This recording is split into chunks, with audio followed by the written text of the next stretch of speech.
सबको तो चिराग पासवान खुश नहीं कर सकते हैं। ये 3 नाम अभी भी 99% उन्हीं का नाम है। अभी भी 99% उन्हीं का नाम है। सबसे ज्यादा वीणा देवी के नाम को लेकर आपत्ति है। बाकी 3 जगह का नाम क्यों नहीं घोषणा कर पा रहे हैं चिराग पासवान और उनकी पार्टी? यही परेशानी चिराग पासवान के सामने है कि कैसे क्या आधार बनाया जाए। चलिए, अशोक चौधरी की बेटी के नाम पर तो चिराग मान भी जाए, समझा भी लें, महादलित वाला फैक्टर अपना लें। नमस्कार, आप देख रहे हैं देशवा न्यूज। मैं हूं आपके साथ शुभम कृष्णा।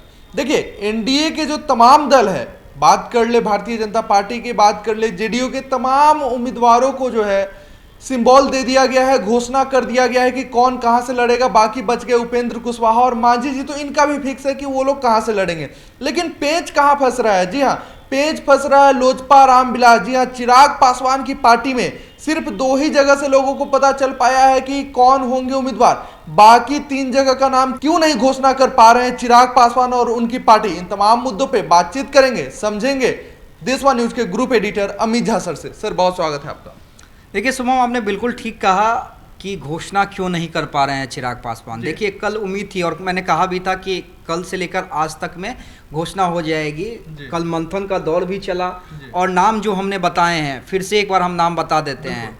वैशाली से वीणा देवी 99%, समस्तीपुर से सांभवी चौधरी, अशोक चौधरी की बेटी और किशोर कुणाल की बहू 99%, और खगड़िया से राजेश वर्मा, भागलपुर के पूर्व डिप्टी मेयर। हाँ, तो ये 3 नाम अभी भी 99% उन्हीं का नाम है। अभी भी 99% उन्हीं का नाम है। अब सवाल आपने किया, घोषणा क्यों नहीं किया जा रहा है? सर, देखिए, कई लोगों की उम्मीद है, अभी भी चिराग पासवान से बातचीत करने की कोशिश की जा रही है, बातचीत का दौर जारी है। चिराग पासवान भी मंथन कर रहे हैं कि अगर वो घोषणा कर देते हैं तो क्या रिएक्शन आएगा। पार्टी में कई ऐसे लोग हैं जो तन मन धन से उनके साथ खड़े रहे हैं। और देखिए, चिराग पासवान ने जब वैशाली में वीणा देवी का मन मनाया, तो क्यों मनाया? क्योंकि देखिए, वहाँ से चर्चा है कि वहाँ से रामा सिंह खड़े हो सकते हैं या मुन्ना शुक्ला खड़े हो सकते हैं। बड़े नाम है, तो उनके टक्कर का कौन होगा? लेकिन देखिए, वैशाली में कई लोग लगे हुए थे। महुआ वाले संजय सिंह, सहरसा वाले संजय सिंह, इंजीनियर रविंद्र, हाँ, उनकी पत्नी नाथी सिंह के बेटे राकेश रोशन, हाँ, कई लोग लगे हुए थे, कई दिनों से लगे हुए थे। अब लेकिन कौन लड़ सकता है? और देखिए, वीणा देवी कई दिनों से प्रयासरत थी। मैंने आपको कहा कि वीणा देवी के लिए सॉफ्ट क्यों हो रहे हैं चिराग पासवान, क्योंकि कई दिनों से, लगभग समझिए 6-7 महीने, सोशल मीडिया पे अभी भी लिखा जा रहा है कि क्या वीणा देवी गद्दार नहीं है? जब सभी लोगों का टिकट काट दिया गया तो वीणा देवी का क्यों नहीं? यही परेशानी चिराग पासवान के सामने है कि कैसे क्या आधार बनाया जाए, कैसे मैनेज किया जाए। तो वैशाली को लेकर सबसे ज्यादा कंफ्यूजन की स्थिति है। फिर एक चर्चा सांभवी चौधरी को लेकर भी है। लेकिन देखिए, वहां पे भी क्या समस्या है। देखिए, उनकी पहली पसंद, मैं बार बार कह रहा हूं, संजय पासवान है। उनकी पहली पसंद संजय पासवान ही है। लेकिन यहाँ पे समस्या क्या हो जा रही है कि 3 पासवान फिर हो जाएंगे।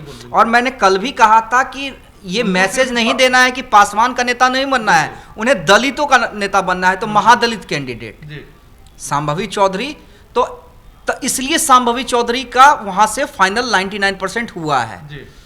तो चलिए, समस्तीपुर को लेकर तो समझा लेंगे इन चीजों को, लेकिन वैशाली को लेकर उनके लिए थोड़ी मुश्किल हो रही है।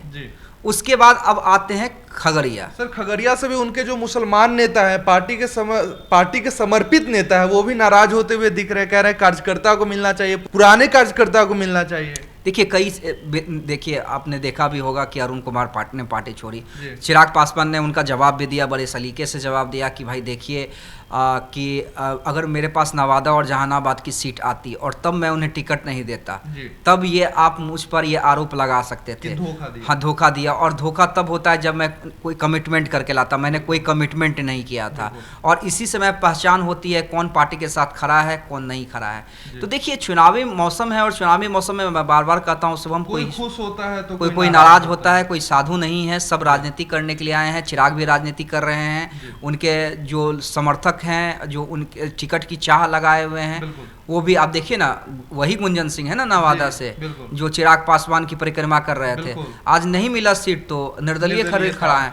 तो होता है, लेकिन चिराग पासवान अभी इन चीजों को बैलेंस करने में लगे हुए हैं। देखिए, जो पार्टी छोड़े उनसे चिराग पासवान को फर्क नहीं पड़ेगा, लेकिन चिराग पासवान ये जरूर चाहेंगे कि जो पुराने कार्यकर्ता हैं वो पार्टी ना छोड़े, जो संघर्ष के दिनों में उनके साथ रहे हैं, उन्हें समझाया जाए कि भाई उनके सामने दिक्कत क्या है। देखिए 5 सीट, मैंने कल भी कहा था, 5 सीट और 100 उम्मीदवार। अब सबको तो चिराग पासवान खुश नहीं कर सकते हैं, कोई व्यक्ति नहीं खुश कर सकता है। तो चिराग पासवान, आपने कल भी कहा था कि जितनी मशक्कत उनको 5 सीट लेने में नहीं हुआ, उतना बांटने में, हाँ, उतना बांटने में हो रहा है। तो ये चीजें हैं।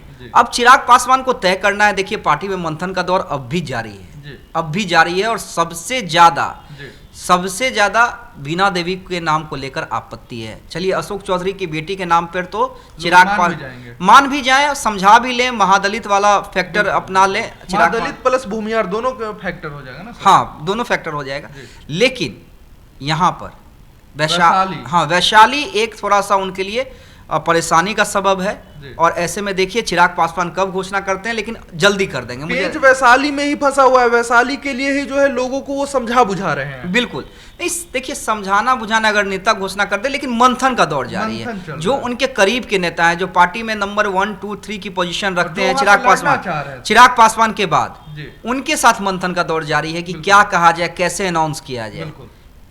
नाम तय हो चुके हैं सुबह। मैं अब एन मौके पर चिराग पासवान मन बदल दे तो अलग चीज है, लेकिन अभी ये 3 नाम तय हो चुके हैं, और इसी को लेकर किस तरह से घोषणा किया जाए, किस तरह से कारण बताया जाए, उसी को लेकर मंथन का दौर जारी है। और दिल्ली से लौटते ही, आपको सबको पता है कि दिल्ली में आज भारत रत्न दिया गया है, उसमें चिराग पासवान गए थे, तो दिल्ली से लौटते ही इसकी घोषणा कर दी है। धन्यवाद सर। तो आपने सुना कि मामला कहां फंसा हुआ है, किस सीट के उम्मीदवार के लिए घोषणा करने में चिराग पासवान सोच विचार कर रहे हैं, मंथन कर रहे हैं कि किस प्रकार जो है मीडिया के सवालों का जवाब देंगे, कार्यकर्ताओं को जवाब देंगे। इन तमाम मुद्दों पे आप क्या कुछ सोचते हैं, कमेंट में अपनी प्रतिक्रिया जरूर रखें। बहुत बहुत धन्यवाद आपका।